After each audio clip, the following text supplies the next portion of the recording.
2015 was arguably the year that changed the course of the war in Syria. Russia got involved militarily, bombs from its jets changing the fortunes of the Assad regime.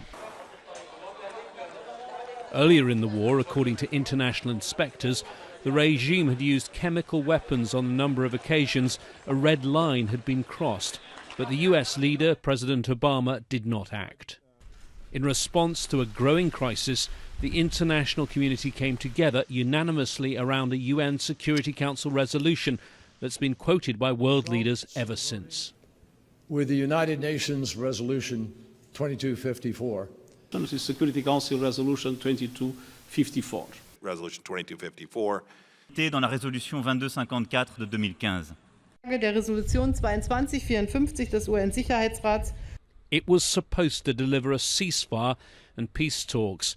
In reality, though, December 2015 is when Russia took the upper hand diplomatically, with the rest of the world taking a back seat.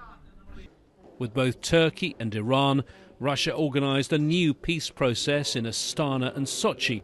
It didn't lead to peace. Areas declared safe zones were retaken by Assad, helped by Russian bombardment.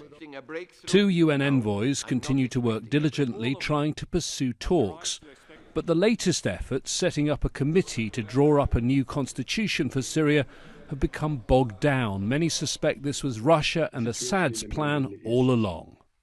It is increasingly apparent that the Assad regime is delaying the committee's work to buy time as it prepares to carry out a sham presidential election in 2021 and wash its hands of the UN-facilitated political process. Let's be honest. After nearly a decade of conflict, the political process has not delivered for the Syrian people, and they continue to suffer deeply, both inside and outside Syria. Only a political solution can end this suffering. Historians are likely to judge Russia's diplomacy over this period as both cynical and masterful.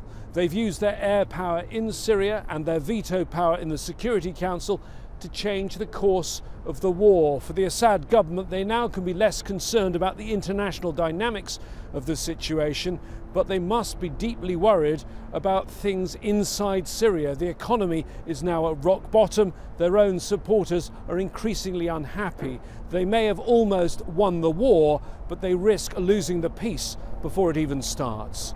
James Bays, Al Jazeera, at the United Nations.